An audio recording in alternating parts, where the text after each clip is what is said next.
మంచిర్యాల జిల్లా బెల్లంపల్లి శాంతికని బుక్కు వద్ద సింగరెడ్డి కార్మికులతో పెద్దపల్లి బీఆర్ఎస్ ఎంపీ అభ్యర్థి కొప్పుల ఈశ్వర్ సమావేశం నిర్వహించారు. అనంతరం మార్కెట్ కాంట్రా చౌరస్తాలో నిత్య జనగణమన జాతీయ గీతాలాపనలో పాల్గొని దుకాణదారులను రోజువారీ కూలీలను కలిపి తనకు మద్దతు తెలిపి గెలిపించాలని విజ్ఞప్తి చేశారు. రిటైర్మెంట్ అయిన కార్మికుల పెన్షన్ విధానంలో మార్పు రావాలని, కార్మికుల కష్టాలు తెలిసిన వ్యక్తిగా తనని పార్లమెంటుకు పంపితే కేంద్ర రాష్ట్ర ప్రభుత్వాలతో మాట్లాడుతానని చెప్పారు. ఈ కార్యక్రమంలో మాజీ ఎమ్మెల్యే దుర్గం చిన్నయ్య, టీబీజేకేఎస్ నాయకులు పాల్గొన్నారు.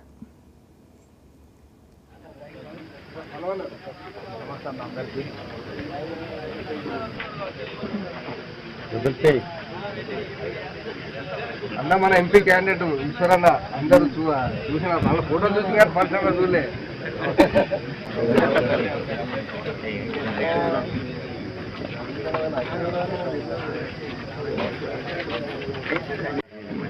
ఇవాళ మన పెద్దపల్లి పార్లమెంట్ మాజీ శాసనసభ్యులు చిన్నన్న గారిని మాట్లాడవలసిందిగా మీ అందరి తరఫున కోరుతాం.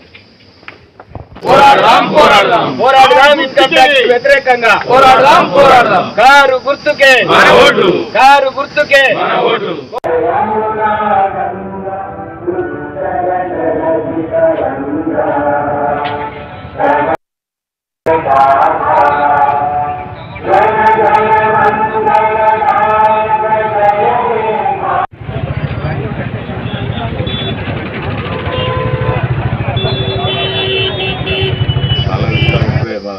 మాజీ శాసనసభ్యులు చిన్నన్న గారు, అదేవిధంగా కార్మిక నాయకులు సంపత్ గారు, ఇక్కడికి వచ్చినటువంటి అందరికీ కూడా నమస్కరిస్తూ, మీకు తెలియనిది కాదు, సింగరేణి సంస్థలో గతంలో చాలా దారుణమైన పరిస్థితులు ఉన్నాయి.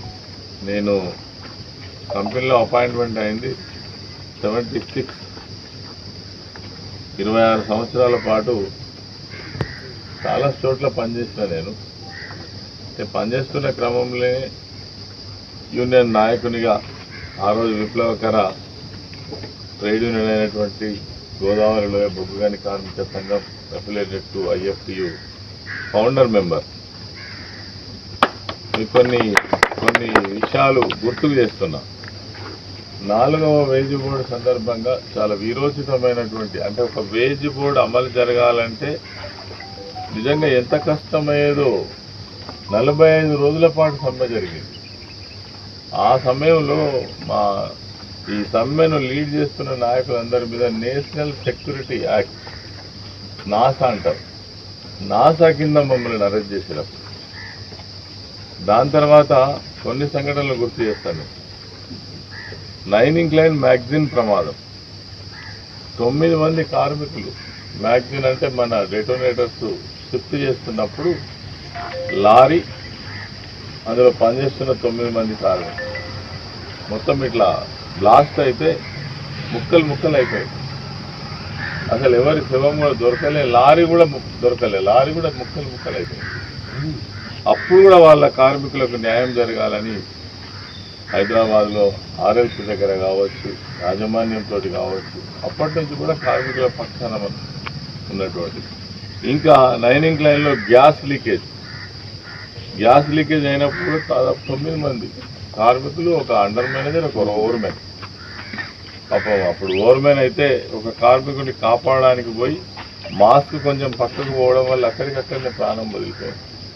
నైట్ షిఫ్ట్లో ఇంటికి పోయిన వాళ్ళు బయటికి రాలే. వాళ్ళ కోసం కూడా యూనియన్ పక్షాన ఎప్పటికప్పుడు ఒక కార్మిక పక్షపాతిగా పనిచేసినటువంటి వాళ్ళు.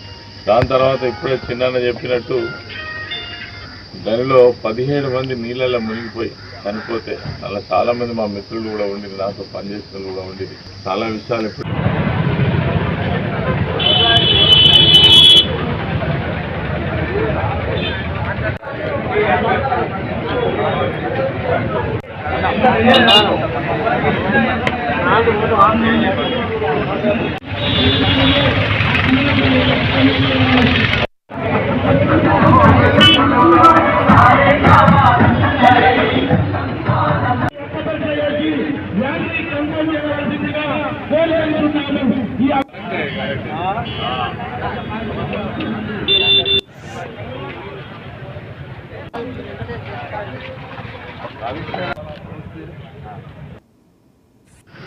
సార్ నమస్తే.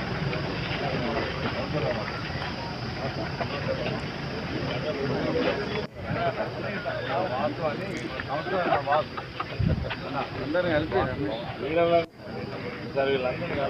కలవాలి.